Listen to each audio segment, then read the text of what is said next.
active, children can enjoy. The facilities, sanitary facilities, there are good toilets, there is clean water. Even for teenage girls, there is privacy, separate from boys. There is no bullying, there is no sexual harassment. Kids are happy, they just go there, they enjoy themselves, they learn.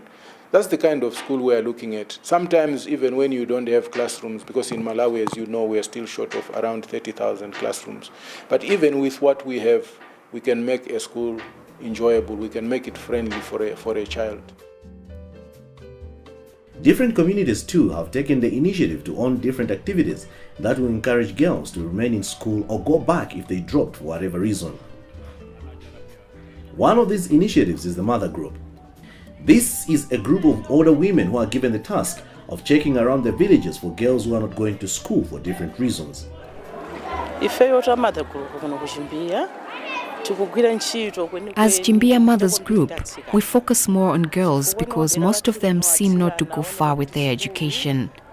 Some of them simply go up to standard 3 and drop out of school.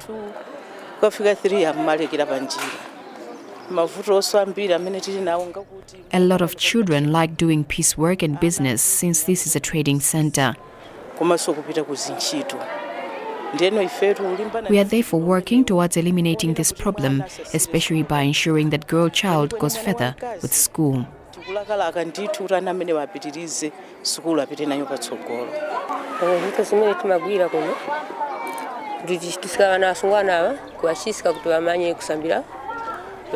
We encourage the children so that they should know the importance of education.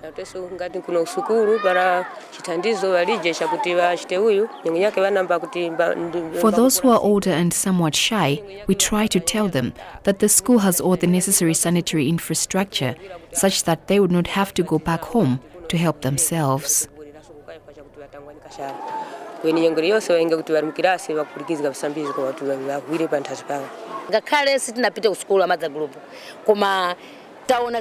Although some of the women in the group aren't educated, some of our children have done so. As such, we all bear witness to the importance of education, since we are better off because some of our children went to school. Those who haven't gone to school face a lot of problems in the villages. Those who have gone to school at least manage to take care of themselves, whilst those who haven't just suffer with their families. And we really feel sorry for them. That's why we try to urge these young children to learn from those who are suffering because they didn't go to school.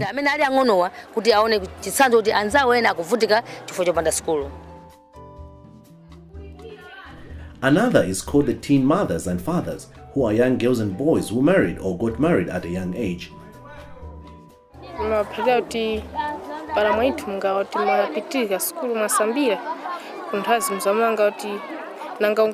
try to tell them that if you get married whilst educated, even if the man leaves you in future, you still can find a job and sustain yourself. But if you're not educated, you just end up suffering miserably due to lack of any source of income. So I encourage them to continue going to school and that they will realize its importance in the future.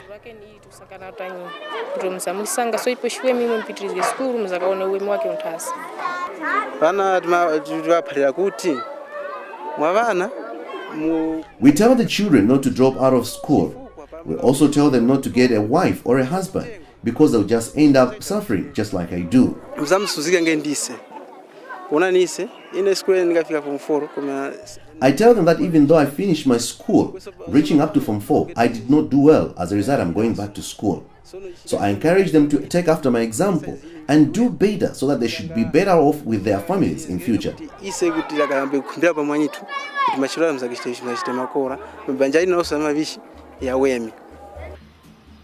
A lot of schools as well have devised ways which use fellow pupils as whistleblowers to reveal families that are forcing their children into marriages.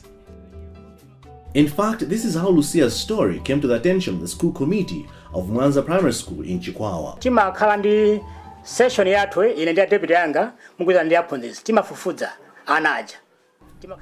I usually have sessions with my deputy and other teachers whereby we follow up on children and even summon them for a chat. kuti yayi nkhani ndizona ineyo mwina ineyo ngati zinatipo mbuyo zinatha komano wakuti kankhani pali zakuti.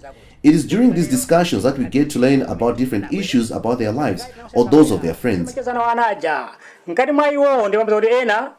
When we learn something about their friends, we also summon them to establish the truth. Eventually, outstanding issues are brought to the attention of the Parents and Teachers Association, leaders and mother groups, an initiative of FAWEMA funded by UNICEF.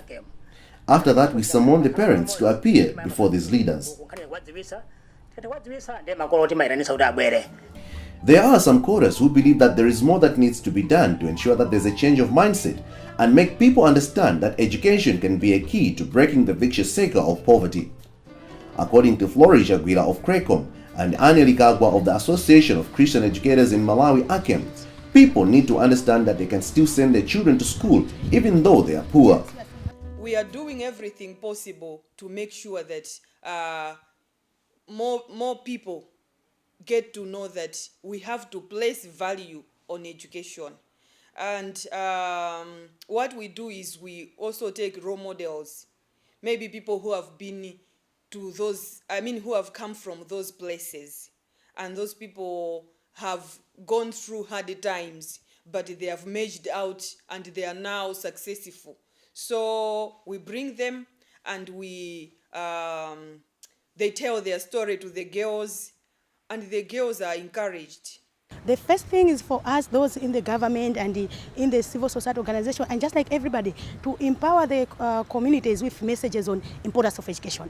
Because if one appreciates how education will lift him up, if it is a child, if he appreciates how this education will take him or her up, then we'll be able, within the limitations of poverty, to carry on. Again, if the parents can realize how education will break the cycle of poverty within the child and even within their family and just across the community, then they will be able to do all their best to educate the girl or the boy child.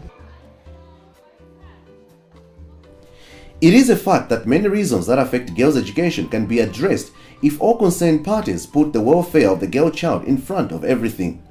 It is therefore imperative for every Malawian, educated or uneducated, to help in providing a conducive environment that will encourage girls to go further with their education. Remember the wise saying, educate a girl and you educate a whole village.